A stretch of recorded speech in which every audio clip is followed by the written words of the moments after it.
السلام عليكم.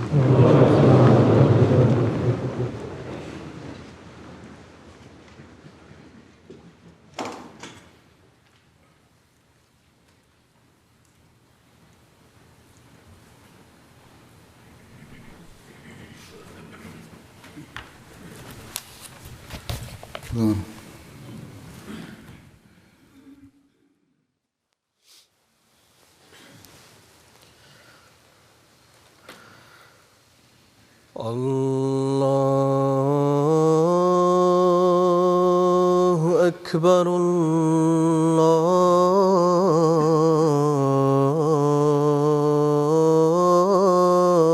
الله أكبر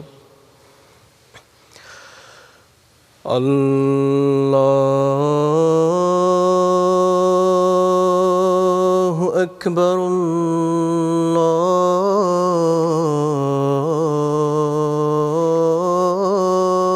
الله أكبر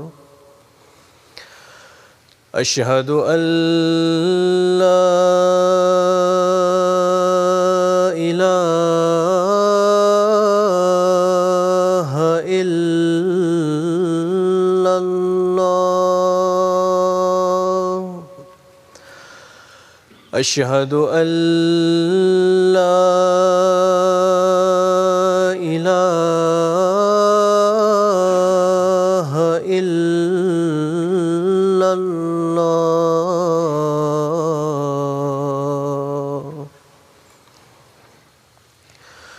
أشهد أن محمدًا رسول الله أشهد أن محمدًا رسول الله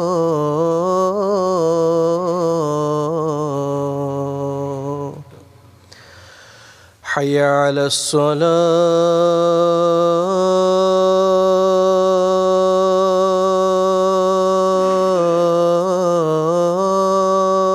الصلاة حي على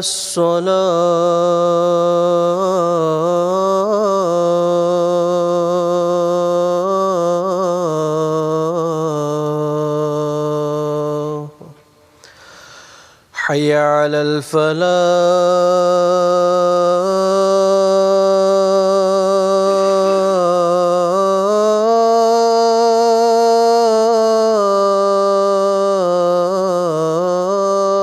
الفلاح حي على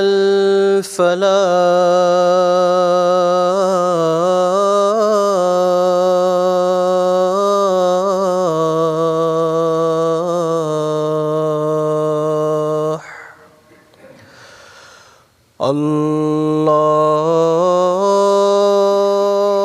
الله أكبر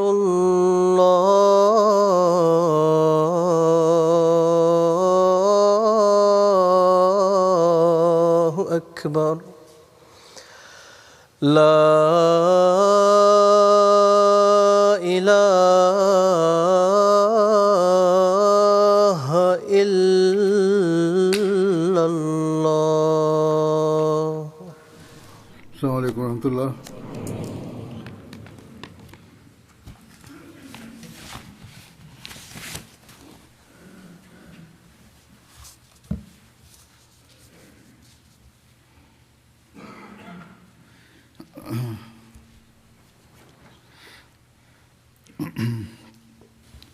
أشهد أن لا إله إلا الله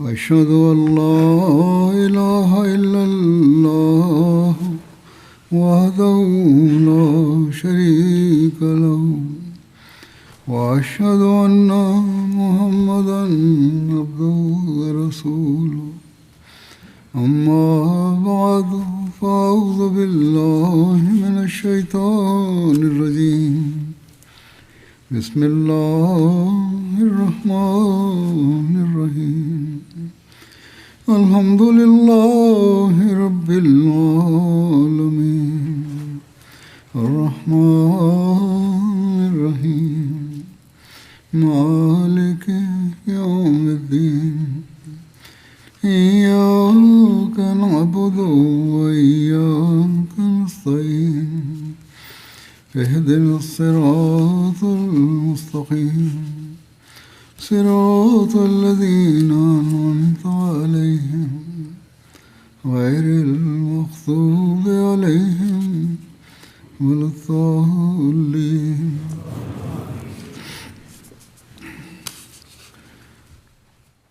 Dalam salah satu khutbah yang lalu, saya telah menyampaikan sirat kehidupan Rasulullah SAW tentang kecintaan beliau kepada Allah Ta'ala.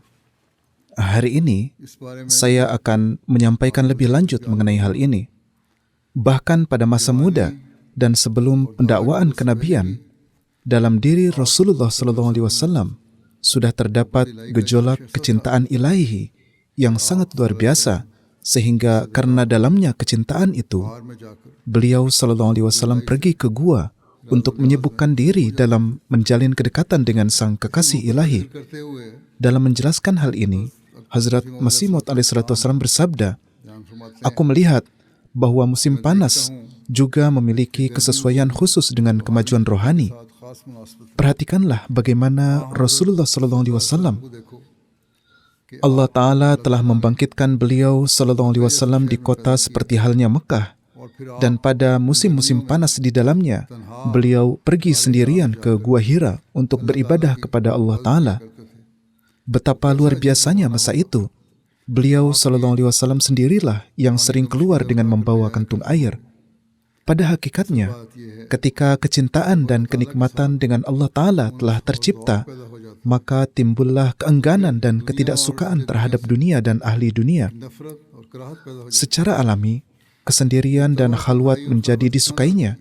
Inilah keadaan yang dialami oleh Rasulullah SAW. Dalam kecintaan kepada Allah Ta'ala, beliau SAW telah fana sedemikian rupa, sehingga beliau SAW menemukan kelezatan dan kenikmatan yang sempurna justru dalam kesendirian itu. Di tempat itu, yang tidak ada kenyamanan dan kemudahan sama sekali, di tempat yang bahkan menakutkan untuk pergi ke sana, beliau SAW justru menghabiskan beberapa malam sendirian di sana. Dari sini juga diketahui betapa beraninya dan pemberaninya beliau SAW. Ketika hubungan dengan Allah Ta'ala begitu kuat, maka keberanian pun datang. Oleh karena itu, seorang mukmin tidak pernah menjadi penakut. Orang duniawi itulah yang penakut. Di dalam diri mereka tidak ada keberanian yang sejati. Mendengar hal ini, sekalipun hubungan dengan Allah Ta'ala begitu kuat, dan orang-orang seperti itu menyukai kesendirian dan khalwat, sebagian orang mengajukan keberatan, bahwa kalau begitu mengapa para nabi tersebut memiliki istri dan anak? Mengapa mereka menikah? Mengapa mereka berjalan-jalan di pasar dan makan minum? Hal ini jugalah yang disebutkan dalam Al-Quran. Namun sangat disayangkan bahwa orang-orang yang mengajukan keberatan seperti itu tidak memikirkan bahwa perumpamaan orang-orang tersebut adalah seperti orang yang pergi ke pintu rumah seseorang untuk meminta-minta, sementara ada seorang lagi yang adalah teman tuan rumah pergi ke rumah itu untuk menemuinya. Sekarang, jika tuan rumah membawa dan menyajikan hidangan nasi yang lezat dan sebagainya untuk temannya, maka apa salahnya? Ada dua orang yang datang, yang satu datang untuk meminta-minta, sementara seorang lagi datang sebagai teman. Sekarang, jika ada orang rumah yang memuliakan temannya tersebut, lalu apa salahnya dalam hal itu? Artinya, teman yang pergi menemui temannya itu tidak ada salahnya. Teman itu merasakan kenikmatan dalam hidangannya, sedangkan pengemis yang miskin dan meminta-minta itu diberi sepotong roti kering, dan jika ia tinggal lebih lama, maka ia akan didorong keluar. Jadi di sini ada dua perlakuan. Perlakuan terhadap pengemis berbeda dengan perlakuan terhadap teman. Perlakuan kasar dengan mendorong tidak diberikan kepada teman, melainkan si tuan rumah merasakan kenikmatan jika si temannya itu tinggal lebih lama dan menyantap makanan dan minumannya. Si pengemis diperlakukan berbeda dari temannya sendiri.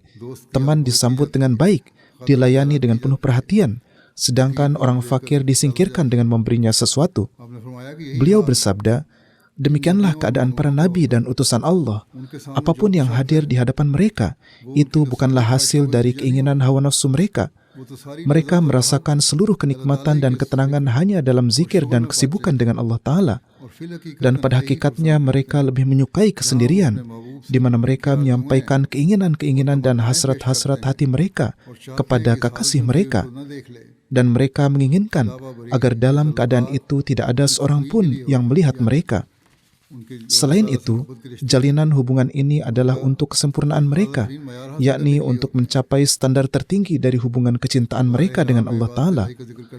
Dalam sebuah hadis, Hazrat Aisyah menyebutkan dengan sangat terperinci tentang ibadah kepada Allah di Gua Hira yang beliau SAW sampaikan kepadanya.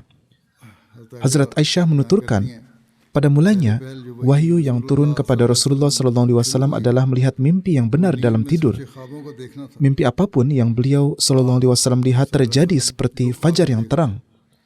Mimpi-mimpi yang sangat benar turun kepada beliau, yang mana hasilnya segera tampak.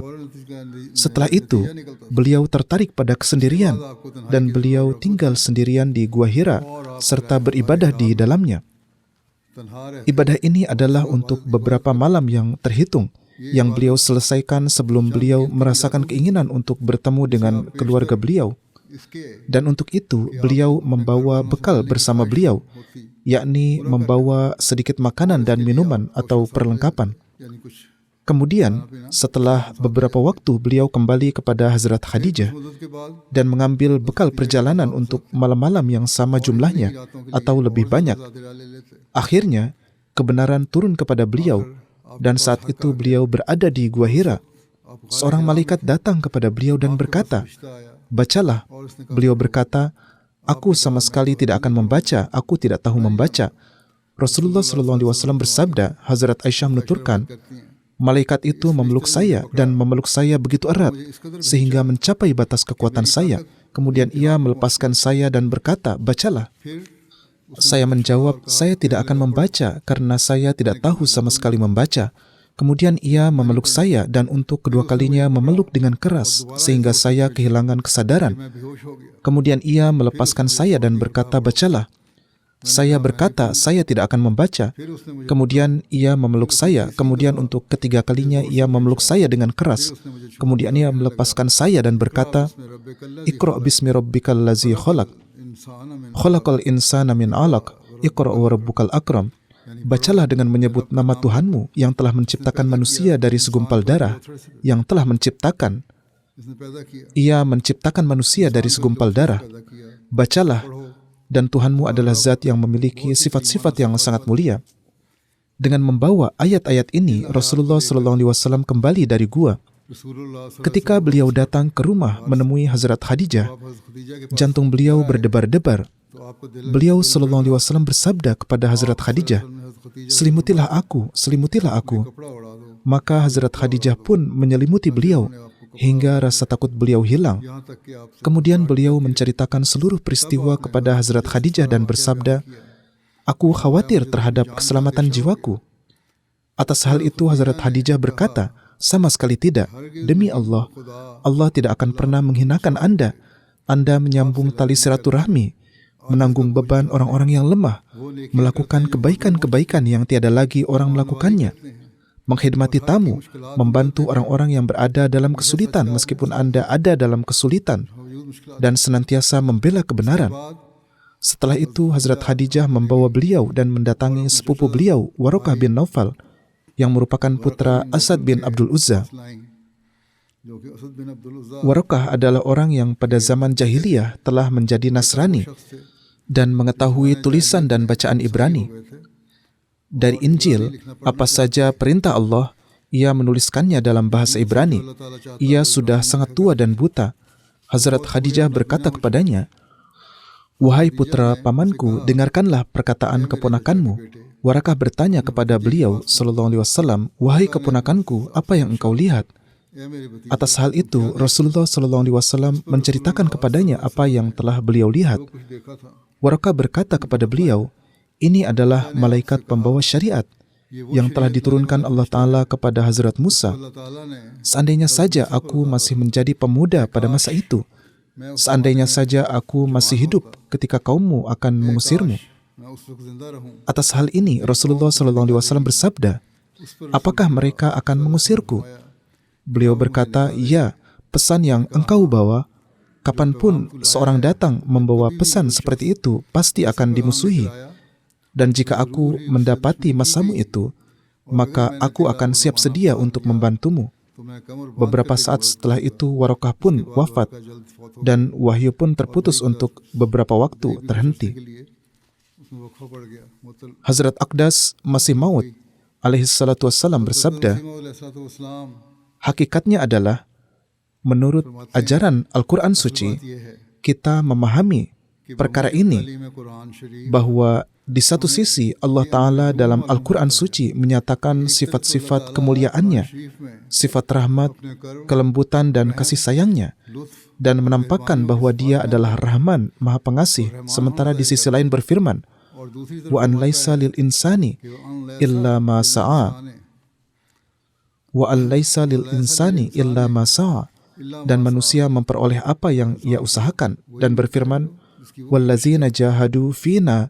lanahdiyannahum subulana, dan orang-orang yang berusaha sekuat tenaga untuk berjumpa dengan kami, bermujahadah, niscaya akan kami anugerahkan taufik kepada mereka untuk menuju jalan-jalan kami. तौफीक बख्शेंगे Beliau alaihissalatu wassalam bersabda, Allah Ta'ala dengan berfirman demikian फरमाकर menjadikan karunia-Nya bergantung pada usaha dan mujahadah, मुनसिर menjadikan karunia-Nya bergantung dalam usaha dan kerja keras. अपने फैल को सही और मुजाहिद Di dalamnya terdapat perintah, अल्लाह ताला berusahalah kalian, maka barulah kalian akan memperoleh karunia, dan berusaha keraslah, Faiz मिलेगा और मुजाहिद bermujahadahlah. Beliau bersabda, selain itu di dalam teladan hidup, अमल हमारे para sahabat और नमूना radhiyallahu anhum merupakan teladan सहाबा dan contoh yang istimewa bagi kita. Perhatikanlah dengan seksama kehidupan para sahabat. हासिल कर लिए थे Apakah mereka memperoleh derajat-derajat itu hanya dengan solat-solat biasa saja? Tidak. Mereka bahkan tidak mempedulikan nyawa mereka sendiri untuk memperoleh keridaan Allah Ta'ala dan berkorban di jalan Allah Ta'ala seperti hewan kurban. Barulah setelah itu mereka memperoleh kedudukan ini. Para sahabat berusaha untuk memperoleh cinta ilahi dalam pergaulan dengan Hazrat Rasulullah SAW. Dan untuk itu mereka siap memberikan segala pengorbanan. Dan mereka pun memberikan pengorbanan-pengorbanan itu. आप फरमाते हैं Kemudian mereka juga memperoleh suatu derajat हमने ऐसे देखे yang dengannya Allah Ta'ala menjadi ridha kepada mereka. Beliau alaihissalatu wassalam bersabda, kebanyakan manusia kita melihat mereka hanya menginginkan agar dengan satu tiupan saja mereka diberi derajat-derajat itu dan mereka langsung dapat mencapai arsy ilahi. Beliau bersabda, siapakah yang lebih agung dari Rasul kita yang mulia Rasulullah SAW? Beliau adalah afdalul bashar, afdalul rusul wal anbiya, manusia paling utama, Rasul dan Nabi yang paling utama. खुदा जाने Jadi ketika beliau pun tidak melakukan usaha-usaha ini dengan tiupan semata, maka siapakah yang dapat melakukannya seperti beliau? फिशानियां Lihatlah bagaimana beliau melakukan riyadhat, सख्त से सख्त latihan rohani yang terus-menerus di Gua Hiro. जब जाकर कहीं Entah berapa lama beliau melakukan tadarruat atau permohonan yang penuh dengan kerendahan dan tangis serta ratapan. Demi pensucian diri, beliau gigih berjuang dengan usaha-usaha yang keras dan sangat berat. Barulah setelah menjalankan itu, karunia turun dari sisi Allah.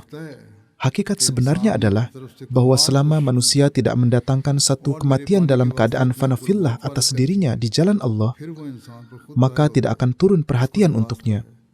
Akan tetapi ketika Allah melihat bahwa seorang telah melakukan usaha yang sempurna, dan untuk meraihku dia telah mendatangkan kematian atas dirinya, maka kemudian dia sendiri menampakkan diri kepada manusia itu, menganugerahinya dan mengangkatnya dengan kekuasaannya.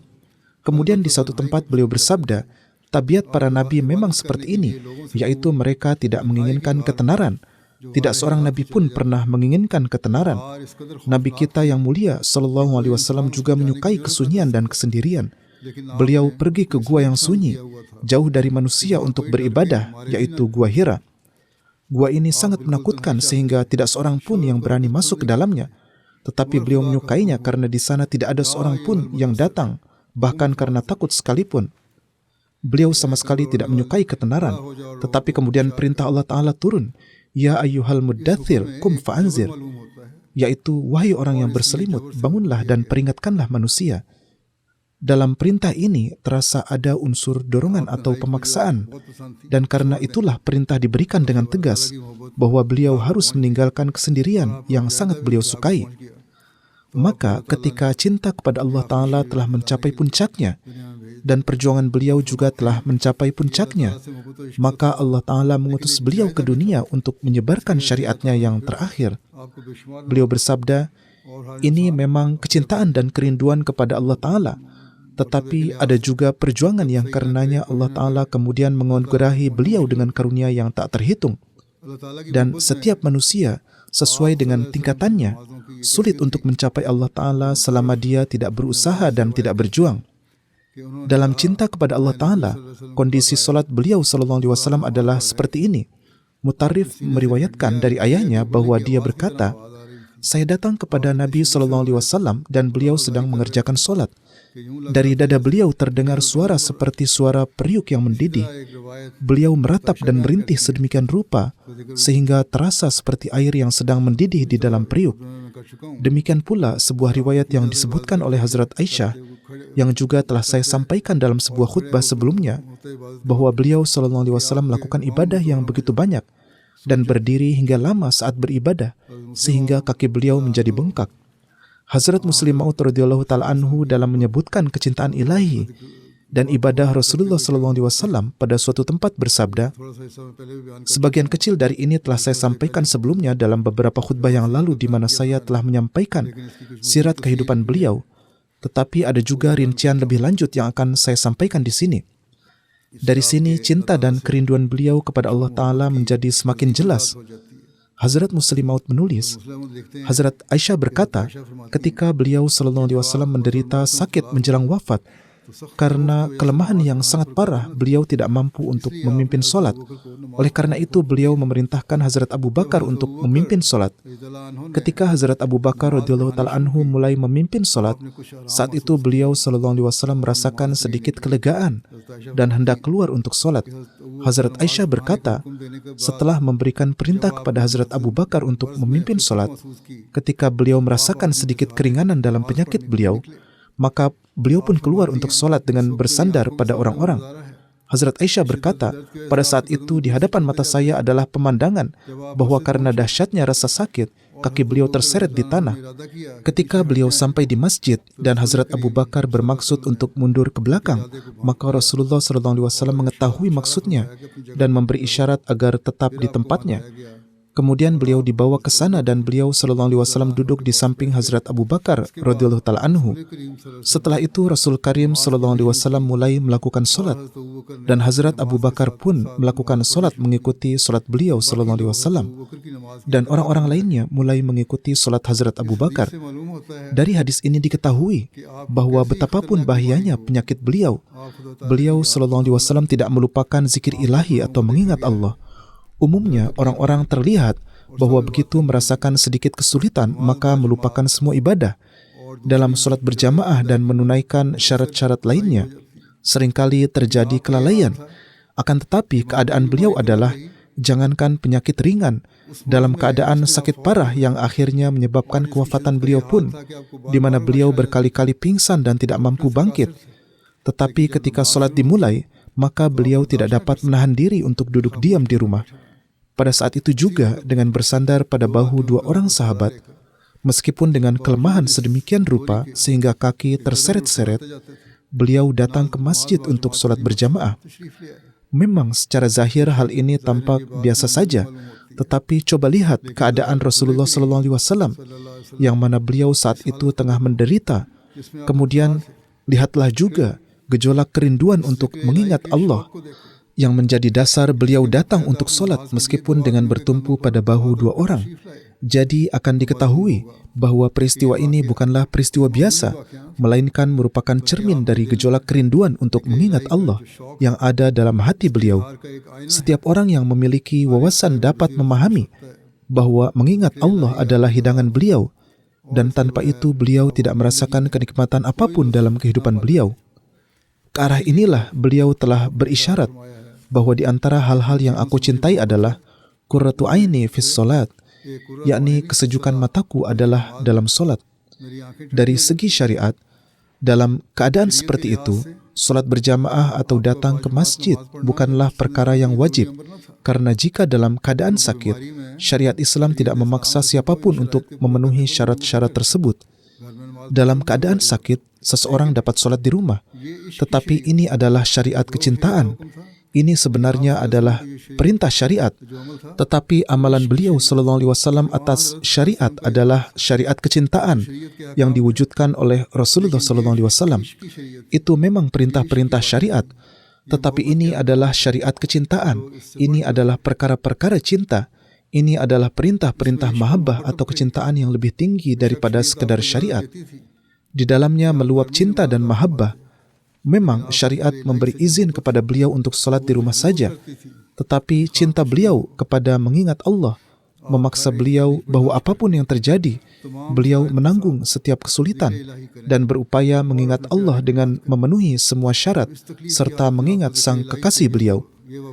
Ketika dalam keadaan menderita seperti ini saja, beliau memiliki keterikatan seperti demikian dengan mengingat Allah, maka dapat diperkirakan bagaimana keadaan beliau ketika sehat. Seseorang dapat membayangkan dengan gejolak seperti apa beliau sibuk dalam mengingat sang kekasih beliau.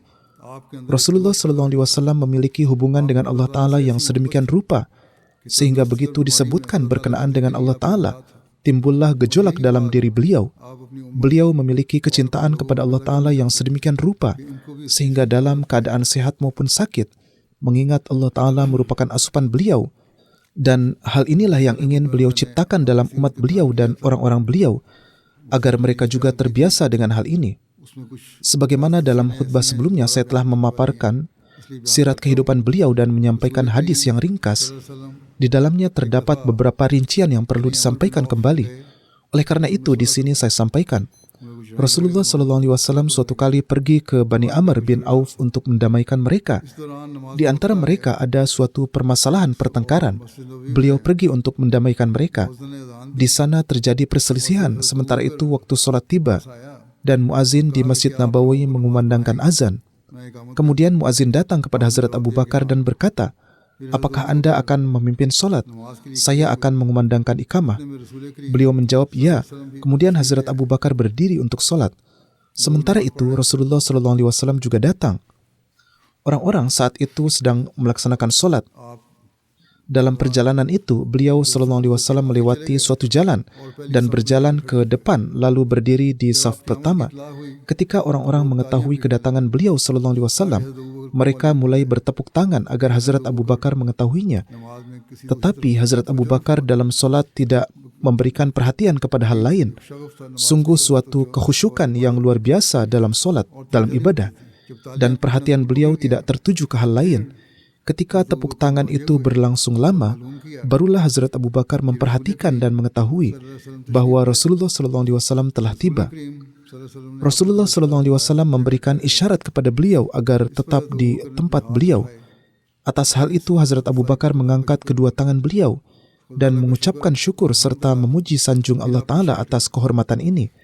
Kemudian beliau mundur ke belakang dan bergabung dengan saf, dan Rasulullah SAW maju ke depan dan memimpin solat.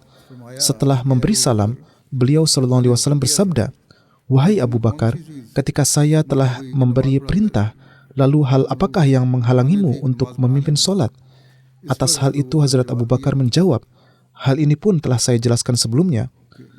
Apakah kedudukan Ibnu Abi Quhafah sehingga ia memimpin solat dengan berdiri di depan Rasulullah SAW?" Kemudian Hazrat Nabi SAW berpaling kepada orang-orang dan bersabda, "Saya telah melihat bahwa kalian telah bertepuk tangan dengan sangat banyak. Dalam solat, jika terjadi suatu kejadian, maka hendaklah mengucapkan subhanallah. Karena ketika ia mengucapkan subhanallah, maka dengan sendirinya perhatian akan tertuju kepadanya. Adapun bertepuk tangan adalah pekerjaan perempuan." Hazrat Muslim Maud radhiyallahu ta'ala anhu menulis, dari hadis ini, meskipun diperoleh banyak pelajaran darinya, Tetapi di sini saya hanya ingin mengarahkan perhatian kepada satu perkara, yaitu bahwa sepanjang kehidupan Hazrat Rasulullah SAW, usaha beliau hanyalah agar dengan cara bagaimanapun juga nama Allah dapat mengalir di lisan orang-orang. Adapun mengenai diri beliau sendiri, bagaimana beliau sibuk dalam zikir ilahi, keadaan ini telah dijelaskan. Tetapi dari hadis ini diketahui bahwa beliau SAW ingin agar kata-kata inilah yang ada di lisan setiap orang. Sekarang kita harus melihat, kita harus menilai diri kita sendiri. Apakah kita juga senantiasa mengingat Allah Ta'ala dalam hati kita di setiap saat, sebagaimana Rasulullah SAW menginginkan untuk umat beliau? Apakah dalam hati kita terdapat gejolak keperihan yang demikian? Ataukah kita hanya demi tujuan-tujuan duniawi sajalah mengarahkan perhatian kepada solat dan kepada zikir ilahi, sedangkan dalam keadaan-keadaan biasa kita lupa? Kemudian beliau menulis, ada banyak peristiwa yang darinya diketahui bahwa beliau menghendaki agar mengingat Allah Ta'ala diperbanyak. Sebagaimana ketika bersin, ketika mulai makan, kemudian setelah selesai makan, ketika tidur, ketika bangun, setelah sholat, ketika melakukan suatu pekerjaan besar, ketika berwudu. Singkatnya, dalam kebanyakan amalan, beliau telah mengarahkan perhatian semua orang kepada mengingat Allah Ta'ala. Dan dari hal ini terbukti bahwa beliau bukan saja sibuk sendiri dalam mengingat Allah, tetapi beliau juga menghendaki agar segenap manusia juga sibuk dalam mengingat Allah. Dan ini merupakan bukti atas kesempurnaan cinta beliau. Ini adalah buktinya. Hazrat Muslim Maud menulis, saya melihat banyak orang yang sedikit saja ia telah beribadah, ia lalu menjadi sombong. Setelah beberapa hari solat atau ibadah, maka mereka mulai menganggap diri mereka seolah sebagai Fir'aun yang berkuasa, atau Fakhrul Aulia, kebanggaan para wali, dan dunia beserta isinya menjadi hina di mata mereka. Mereka tidak mengetahui hakikat sosok yang paling besar sekalipun. Bahkan jangankan manusia, mereka juga menyebut-nyebut ihsannya kepada Allah Ta'ala dan menganggap bahwa ibadah yang telah ia lakukan seolah-olah ia telah berbuat ihsan kepada Allah Ta'ala dan Tuhan berhutang budi kepadanya, nauzubillah. Ia berkata, saya telah beribadah kepadanya. Jika tidak beribadah, apa yang bisa Tuhan lakukan? Adapun orang-orang yang meskipun tidak sampai pada tingkatan ini, di antara mereka juga ada banyak yang memang tampak tidak sampai pada tingkat berbicara seperti ini, yakni apa yang Tuhan lakukan untukku. Tetapi yang tidak sampai seperti ini, di antara mereka juga kebanyakan terlihat bahwa setelah beribadah pasti timbul sedikit kesombongan dan sangat sedikit yang setelah beribadah tetap rendah hati. Inilah kelompok orang-orang yang saleh, yaitu yang tetap rendah hati atas ibadah mereka. Inilah kelompok orang-orang yang saleh yang senantiasa hidup dengan rendah hati. Bahkan setelah beribadah, mereka menyembunyikannya. Mereka juga menyembunyikan kecintaan Allah Ta'ala dan menganggapnya sebagai ihsan Allah Ta'ala, bahwa Dia telah memberi kami taufik agar kami menjadi orang-orang yang beribadah. Inilah sebenarnya kelompok orang-orang yang saleh. Orang-orang bertanya, apakah yang dimaksud dengan kebaikan? Banyak yang bertanya, anak-anak zaman sekarang juga, para pemuda juga. Mereka bertanya, bagaimana dapat diketahui bahwa Allah Ta'ala ridha? Allah Ta'ala ridha dengan cara seperti ini, yakni lakukanlah kebaikan-kebaikan dan lakukanlah hanya untuk keridhaan Allah Ta'ala. Manusia dapat menilai keadaan dirinya sendiri. Tidak perlu menjadikan orang luar sebagai penilai. Manusia sendiri dapat memahami bahwa kebaikan-kebaikan yang dia lakukan, jika dia melakukannya untuk Allah Ta'ala, maka pasti akan disukai Allah Ta'ala. Beliau menulis, kemudian kalian dapat memahami bagaimana keadaan sang pemimpin semua kebaikan dan sosok yang paling utama di antara para nabi, yaitu Hazrat Rasulullah SAW. Beliau adalah kumpulan segala kebaikan dan sumber segala kebaikan. Ibadah yang dilakukan karena kesombongan atau kebesaran itu adalah lain hal. Untuk beliau, sejauh mana beliau melaksanakan penghambaan kepada Allah Ta'ala, maka semakin kuat pula api kecintaan itu. Alih-alih menjadikan Allah Ta'ala berhutang budi atas ibadah, beliau sendiri yang merasa berhutang budi dan berdoa, Ya Allah, sejauh mana aku mendapat taufik untuk beribadah, itu diperoleh hanya karena anugerah-Mu. Ibadah beliau memiliki warna kesinambungan. Ketika sebagian waktu dihabiskan dalam ibadah, maka beliau berpikir bahwa ini adalah anugerah besar Allah Ta'ala, bahwa Tuhan telah memberi taufik untuk melakukan amalan ini, dan adalah wajib untuk bersyukur atas anugerah ini. Dengan semangat menunaikan syukur inilah beliau lantas melakukan ibadah lagi. Dan kemudian ini pun dianggap sebagai anugerah Allah Ta'ala, bahwa menunaikan syukur juga tidak akan dapat terlaksana tanpa adanya anugerah dari Allah Ta'ala, yakni taufik untuk bersyukur yang diperoleh. Ini juga diperoleh karena anugerah Allah Ta'ala. Kemudian semangat kerinduan ini semakin memancar. Kemudian beliau sibuk dalam ibadah kepada Rabb-Nya. Dan silsilah munajat dan ibadah ini begitu luas, sehingga seringkali dengan terus beribadah kaki beliau menjadi bengkak. Para sahabat mengajukan permohonan, "Wahai Rasulullah, apa perlunya Anda melakukan ibadah sebanyak ini? Dosa-dosa Anda telah diampuni." Jawaban beliau hanyalah, "Lalu apakah aku tidak menjadi hamba yang bersyukur?" Hazrat Mughirah bin Syu'bah menuturkan bahwa Rasulullah SAW biasa berdiri untuk sholat, lalu berdiri begitu lama. Sebelumnya, hadis ini pun telah dikemukakan bahwa telapak kaki atau betis beliau menjadi bengkak. Ketika orang-orang bertanya kepada beliau mengapa melakukan hal seperti ini, beliau SAW menjawab, "Apakah aku tidak menjadi hamba yang bersyukur? Allah, betapa cintanya, betapa kasihnya, betapa rindunya beliau kepada Tuhan. Beliau berdiri dalam mengingat Allah Ta'ala dan tidak sadar akan tubuh dan badan sendiri. Aliran darah mengalir ke bawah dan kaki beliau menjadi bengkak, tetapi kecintaan tidak membiarkan perhatian beliau tertuju ke arah itu. Orang-orang di sekitarnya menjadi heran melihat apa yang beliau lakukan. Mereka merasakan kesedihan dari penderitaan beliau, yakni orang-orang yang berada di sekitar beliau. Mereka mengarahkan perhatian beliau, "Mengapa Anda melakukan ini? Mengapa Anda menempatkan diri Anda dalam kesulitan ini dan menanggung begitu banyak penderitaan? Bagaimanapun juga Anda harus memperhatikan kesehatan dan kenyamanan Anda. Akan tetapi penderitaan yang justru membuat orang lainnya gelisah dan membuat orang-orang yang melihat terpengaruh, ini tidak memberikan pengaruh apapun pada diri beliau. Alih-alih melakukan kelonggaran dalam ibadah dan meninggalkan berdiri lama demi mengingat Rabb beliau, beliau justru tidak menyukai perkataan mereka ini dan menjawab, 'Apakah aku tidak menjadi hamba yang bersyukur kepada Allah? Dia telah memberikan anugerah kepadaku yang sedemikian besar. Dia memperlakukanku dengan kelembutan yang sedemikian rupa. Lalu apakah sebagai balasan atas kebaikannya ini aku tidak berzikir namanya?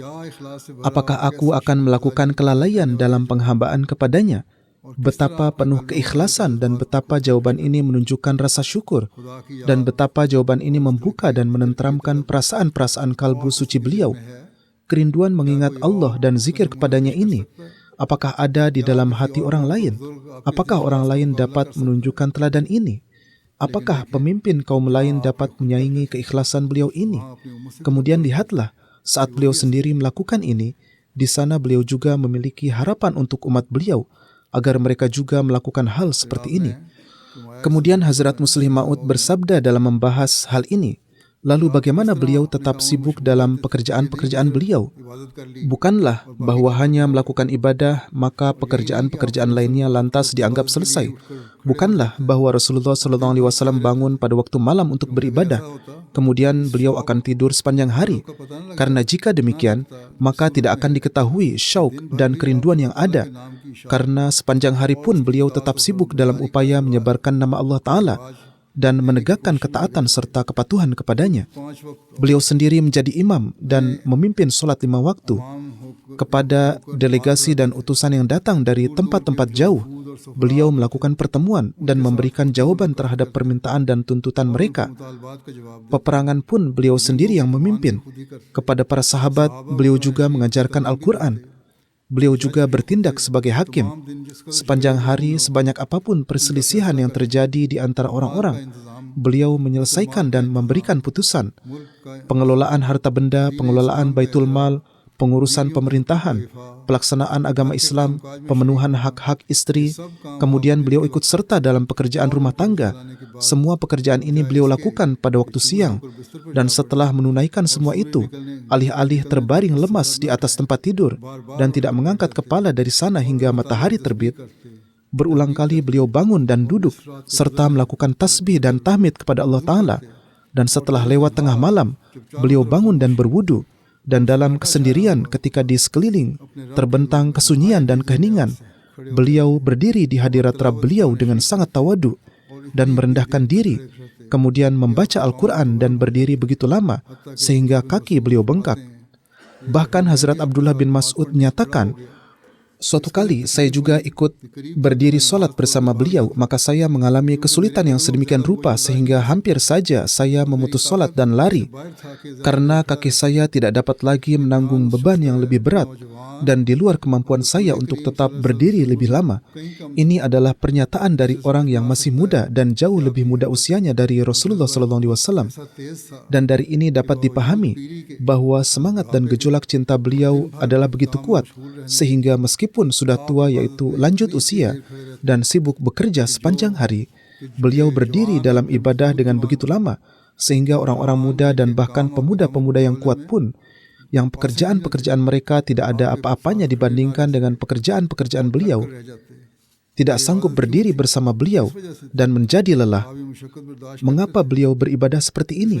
Atas sebab apa beliau menanggung kesulitan ini? Beliau menanggung kesulitan ini hanya karena beliau adalah seorang hamba yang bersyukur dan hati beliau senantiasa cenderung untuk berzikir kepadanya setiap saat ketika melihat karunia-karunia Allah Ta'ala. Beliau memiliki kecintaan kepada Allah Ta'ala. Kemudian ada riwayat Abu Salamah bin Abdurrahman. Beliau bertanya kepada Hazrat Aisyah radhiyallahu ta'ala anha, bagaimana salat Rasulullah SAW di bulan Ramadan? Saat ini juga bulan Ramadan akan datang dalam waktu 1 bulan lagi. Kita juga harus banyak beribadah di bulan Ramadan. Kita memang melakukannya, namun sebelum Ramadan pun harus melakukannya. Bagaimanapun Hazrat Aisyah radhiyallahu ta'ala anha bersabda, Rasulullah SAW tidak pernah mengimami solat lebih dari 11 rakaat, baik di bulan Ramadan maupun di bulan-bulan lainnya.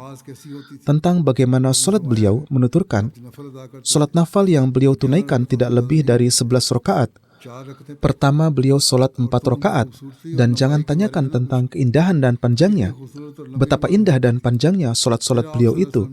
Kemudian Rasulullah SAW solat 4 rakaat lagi, dan jangan tanyakan tentang keindahan dan panjangnya. Kemudian Rasulullah SAW solat 3 rakaat. Saya bertanya, wahai Rasulullah, apakah Anda tidur sebelum solat witir? Yaitu setelah solat 4 rakaat, kemudian beristirahat sebentar lalu solat witir. Rasulullah SAW bersabda, mata saya tidur tetapi hati saya tidak tidur. Beliau tetap terjaga dalam kecintaan kepada Allah Ta'ala. Hazrat Masih Maud alaihissalam ketika menerangkan sirat kehidupan Rasulullah SAW mengenai hubungan kedekatan ilahi yang beliau miliki bersabda, Allah Ta'ala di tempat lain mengenai hubungan kedekatan ilahi ini berfirman, Qul inna solati wa nusuki wa mahyaya wa mamati lillahi rabbil alamin. Maka katakanlah kepada mereka, sesungguhnya solatku, ibadahku, hidupku dan matiku hanyalah untuk Allah yang merupakan Tuhan semesta alam. Yakni beritahukanlah kepada manusia, ini adalah keadaanku, bahwa aku benar-benar telah lenyap dari wujudku sendiri. Seluruh ibadahku telah menjadi untuk Allah. Ini adalah isyarat terhadap kenyataan bahwa setiap manusia, selama ia belum mencapai kesempurnaan, ia tidak dapat beribadah kepada Allah Ta'ala dengan tulus dan murni, melainkan sebagian ibadahnya untuk Allah dan sebagian untuk dirinya sendiri, karena ia juga menginginkan keagungan dan kemuliaan untuk dirinya. Padahal seharusnya keagungan dan kemuliaan Allah lah yang diutamakan. Dan inilah hakikat ibadah. Demikian pula sebagian dari ibadahnya adalah untuk makhluk, karena keagungan dan kemuliaan serta kekuasaan yang seharusnya dikhususkan untuk Allah, sebagian dari keagungan dan kekuasaan itu juga ia berikan kepada makhluk. Oleh karena itu, sebagaimana ia menyembah Allah, ia juga menyembah diri sendiri dan makhluk. Bahkan secara umum ia memberikan bagian dari penyembahannya kepada seluruh sebab-sebab yang rendah itu. Ia juga memberikan bagian kepada sebab-sebab duniawi yang rendah, karena ia menganggap bahwa dalam menghadapi kehendak dan takdir Tuhan, sebab-sebab itu juga terlibat dalam sistem takdir Tuhan. Alhasil, manusia seperti itu tidak dapat disebut sebagai penyembah Allah Ta'ala yang sejati, yang terkadang menjadikan dirinya sendiri sebagai sekutu dalam keagungan Allah, dan terkadang menjadikan makhluk, dan terkadang sebab-sebab duniawi, karena penyembah sejati adalah Dia yang memberikan semua keagungan dan semua kemuliaan dan segalanya hanya kepada Allah Ta'ala, tidak kepada yang lain. Dan ketika ibadah manusia mencapai tingkat tauhid ini, maka pada saat itulah ia dapat disebut sebagai penyembah Allah yang hakiki. Dan manusia seperti itu sebagaimana ia mengucapkan dengan lisannya bahwa Allah itu esa tanpa sekutu. Ia membaca la ilaha illallah, tiada Tuhan selain Allah. Dan demikian pula ia dengan perbuatannya, yakni dengan ibadahnya juga bersaksi atas tauhid Allah. Jadi, inilah isyarat terhadap tingkat kesempurnaan yang disebutkan dalam ayat di atas, yang difirmankan kepada Nabi Suci SAW, yakni katakanlah kepada orang-orang bahwa semua ibadahku adalah untuk Allah, yakni diri sendiri, makhluk dan sebab-sebab duniawi tidak memiliki bagian sedikit pun dalam ibadahku. Dan kemudian setelah itu difirmankan, pengorbananku juga khusus untuk Allah, dan hidupku juga untuk Allah, dan matiku juga adalah untuk Allah. Perlu diingat bahwa nasikah dalam bahasa Arab berarti pengorbanan, dan lafaz nusuk yang terdapat dalam ayat ini adalah bentuk jamaknya, dan salah satu maknanya adalah ibadah juga. Jadi di tempat ini digunakan lafaz yang maknanya berlaku untuk ibadah dan juga pengorbanan. Ini adalah isyarat terhadap kenyataan bahwa ibadah yang sempurna, yang di dalamnya tidak ada keikutsertaan hawa nafsu, makhluk dan sebab-sebab duniawi, pada hakikatnya itu adalah sebuah pengorbanan. Dan pengorbanan yang sempurna pada hakikatnya adalah ibadah yang sempurna. Kemudian setelah itu difirmankan, hidupku juga untuk Allah dan matiku juga adalah untuk Allah. Kalimat terakhir ini adalah penjelasan dari lafaz pengorbanan itu, agar jangan sampai ada yang salah memahami bahwa yang dimaksud dengan pengorbanan tadi adalah pengorbanan hewan kurban. Dan agar lafaz hidupku dan matiku hanya untuk Allah dapat dipahami secara jelas, bahwa yang dimaksud dengan pengorbanan ini adalah pengorbanan ruh. Kemudian lafaz pengorbanan diambil dari kata qurb atau kedekatan, dan ini adalah isyarat terhadap kenyataan bahwa kedekatan kepada Allah diperoleh ketika kematian meliputi seluruh kekuatan dan gerakan hawa nafsu. Kesimpulannya, ayat ini adalah dalil yang besar atas kedekatan ilahi sempurna Rasulullah SAW. Beliau memiliki kedekatan yang sempurna sekali dengan Allah Ta'ala, dan ayat ini menjelaskan bahwa Nabi SAW tenggelam dan larut dalam Allah sedemikian rupa, sehingga seluruh nafas kehidupan beliau dan kewafatan beliau adalah semata-mata untuk Allah, dan dalam wujud beliau tidak tersisa sedikit pun bagian dari hawa nafsu, makhluk dan sebab-sebab duniawi, dan ruh beliau tersungkur di singgasana Allah dengan keikhlasan yang sedemikian rupa, sehingga di dalamnya tidak tersisa sedikit pun campuran lain selain Allah. Hazrat Aqdas Masih Maud alaihissalam di tempat lain bersabda, meskipun Allah Ta'ala telah memperbolehkan beberapa perkara, namun ini tidak berarti bahwa umur harus dihabiskan di dalamnya. Allah Ta'ala berfirman mengenai sifat hamba-hambanya, wallazina yabituna lirabbihim sujadan wa qiyama, dan orang-orang yang melewatkan malam dengan bersujud dan berdiri untuk Tuhan mereka. Sekarang perhatikan, orang yang siang malam tenggelam bersama istrinya, bagaimana ia dapat menghabiskan malam sesuai dengan kehendak Allah dalam ibadah? Mereka dengan istrinya itu seolah-olah menciptakan sekutu bagi Allah. Rasulullah SAW memiliki 9 orang istri, dan meskipun demikian, beliau tetap menghabiskan seluruh malam dalam ibadah kepada Allah. Suatu malam, giliran beliau berada di sisi Hazrat Aisyah Siddiqah radhiyallahu ta'ala anha. Ketika sebagian malam telah berlalu, Hazrat Aisyah terbangun. Ia melihat bahwa Rasulullah SAW tidak ada. Ia merasa curiga bahwa mungkin beliau pergi ke istri lain. Ia bangun dan mencari di setiap rumah, tetapi tidak menemukan beliau. Akhirnya, ia melihat bahwa beliau berada di pekuburan dan menangis dalam keadaan sujud. Sekarang perhatikanlah bagaimana beliau meninggalkan istri yang dicintai lalu pergi ke pekuburan, tempat orang-orang yang telah meninggal, dan terus menangis. Jadi apakah istri-istri beliau dapat dikatakan untuk memenuhi hawa nafsu atau mengikuti syahwat? Mereka yang mengajukan keberatan terhadap beliau, biarlah mereka mengajukan keberatan. Intinya, ingatlah dengan baik bahwa maksud Allah yang sebenarnya adalah agar kalian tidak dikalahkan oleh hawa nafsu syahwat. Dan jika untuk menyempurnakan takwa muncul kebutuhan yang sah, maka dapat menikah lagi. Ini adalah nasihat umum yang juga beliau berikan kepada anggota-anggota jemaat, bahwa jika menikah lagi itu dilakukan dengan tujuan takwa, maka lakukanlah. Janganlah menikah lagi itu dilakukan untuk memenuhi keinginan pribadi dan syahwat. Dewasa ini, keluhan-keluhan tentang hal ini juga datang. Islam tidak memberikan izin untuk hal itu. Kebutuhan itu harus sah. Jadi, keberatan terhadap Islam muncul dan terjadi justru karena orang-orang yang menikah secara tidak sah dalam Islam menganggap bahwa menikah lagi dalam Islam itu diizinkan. Tetapi harus diingat oleh orang-orang Muslim juga dan oleh orang-orang yang mengajukan keberatan juga bahwa untuk hal ini pun ada beberapa syarat dan memenuhinya adalah wajib. Dalam sebuah riwayat disebutkan dari Hazrat Anas bahwa Rasulullah SAW bersabda, "Dari hal-hal duniawi saya menyukai istri dan wewangian, tetapi hal yang paling saya sukai dan yang menjadi penyejuk mata adalah solat." Penjelasan terperinci mengenai hal ini telah diberikan oleh Hazrat Muslim Maud, di mana beliau menerangkan, "Qurratu aini fis solat," bahwa solatlah yang menjadi penyejuk mataku. Ini juga merupakan keistimewaan khusus yang dimiliki Islam dibandingkan dengan agama-agama lain. Tidak ada satupun kaum di dunia yang memiliki keteraturan dalam ibadah seperti halnya solat. Semua agama terdahulu menekankan pada gerakan-gerakan lahiriah atau waktu-waktu ibadah mereka ditetapkan dengan jarak yang sangat jauh sehingga kerohanian menjadi lemah. Tetapi hanya Islam satu-satunya agama yang pengikutnya dipanggil untuk beribadah 5 kali dalam sehari. Dan tidak ada agama lain yang seperti ini. Sekarang orang-orang harus memikirkan bahwa ketika sholat 5 waktu telah diwajibkan, maka menunaikannya pun menjadi penting agar kerohanian juga tetap terjaga. Janganlah hanya terbenam dalam urusan duniawi saja. Beliau menulis, orang Kristen dan Hindu pergi untuk beribadah seminggu sekali. Mungkin di antara mereka ada sebagian yang juga beribadah siang malam. Tetapi ini adalah berkenaan dengan ibadah yang berjamaah. Perintah untuk beribadah beberapa kali dalam sehari hanyalah disampaikan oleh Rasulullah SAW. Kemudian solat juga berarti doa. Dan dengan cara ini Rasulullah SAW telah menekankan pada doa.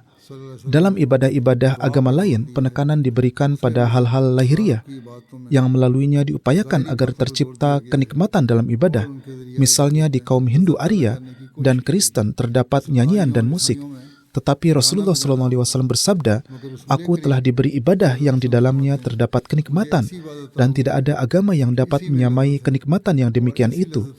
Jadi bukan nyanyian dan musik, melainkan dengan keheningan beribadah kepada Allah Ta'ala, menyatakan tahmid atau pujian dan takdis atau pengagungan kepadanya, dan memuji Allah Ta'ala, dan kemudian menangis dan meratap.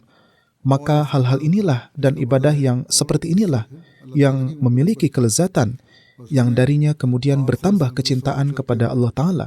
Jadi kita harus berusaha untuk mencapai standar ini dalam solat-solat dan ibadah dengan mengikuti uswah teladan Rasulullah SAW, karena barulah kita dapat disebut sebagai Muslim sejati. Beliau alaihissalatu menulis surat kepada Hazrat Mir Nasir Nawab Sahib, di mana beliau menulis, "Berkenaan dengan pertanyaan Anda bahwa amalan apa yang harus dijalankan, jawabannya adalah, condongkanlah diri dalam penghambaan sejati kepada Rasulullah SAW. Dekatkanlah diri untuk mengikuti Rasulullah SAW secara hakiki. Amalan-amalan yang terhadapnya Rasulullah SAW telah menampakkan kecintaannya yang tertinggi ada 2. Satu adalah solat dan satu adalah jihad. Mengenai solat, Rasulullah SAW bersabda, "Qurratu aini fis solat," yakni kesejukan mataku telah terletak ke dalam solat. Dan mengenai jihad, beliau bersabda, "Aku memiliki keinginan agar aku mati di jalan Allah Ta'ala, kemudian dihidupkan kembali, kemudian terbunuh, kemudian dihidupkan kembali, kemudian terbunuh." Maka dengan menjelaskan ini, Hazrat Masih Maud alaihissalam bersabda, "Maka pada zaman ini, jihad telah mengambil bentuk rohani, dan jihad dalam bentuk ini adalah bahwa hendaklah berusaha dalam meninggikan kalimat Islam, menjawab tuduhan-tuduhan para penentang, menyebarkan kebaikan-kebaikan agama yang kokoh yakni Islam di dunia, menampakkan kebenaran Rasulullah SAW kepada dunia." Inilah jihad saat ini, selama Allah Ta'ala tidak menampakkan bentuk lainnya di dunia. Kemudian kita akan mendapatkan keberkatan dalam jihad pena dan tablik, hanya ketika kita meningkatkan standar ibadah kita dan juga meningkatkan kecintaan kepada Allah Ta'ala. Jika kita ingin mengambil bagian dalam jihad ini, maka kita juga harus memberikan perhatian kepada kecintaan kepada Allah Ta'ala dan doa-doa. Kita juga harus memberikan perhatian kepada ibadah-ibadah kita. Dan jika kita melakukan ini dengan mengikuti teladan Rasulullah SAW, maka barulah akan ada keberkatan dalam pekerjaan-pekerjaan kita. Semoga Allah Ta'ala memberi taufik kepada kita. Hari ini jemaat Bangladesh juga mengadakan jalsa salanah. Di sana juga terjadi penentangan yang banyak. Berdoalah untuk mereka. Semoga Allah Ta'ala menjaga mereka dalam perlindungannya dan jalsa mereka berakhir dengan lancar.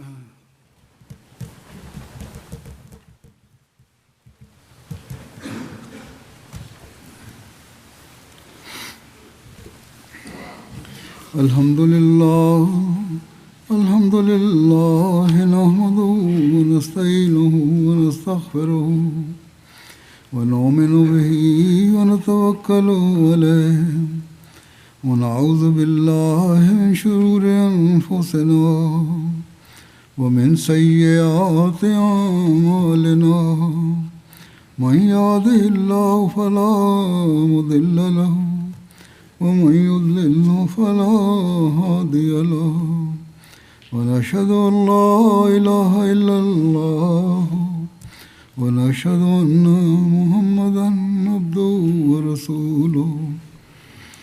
عباد الله رحمكم الله إن الله يأمر بالعدل والإحسان وإيتاء ذي القربى وينهى عن الفحشاء والمنكر والبغي يعظكم لعلكم تذكرون. اذكروا الله يذكركم وادعوه يستجب لكم ولذكر الله أكبر.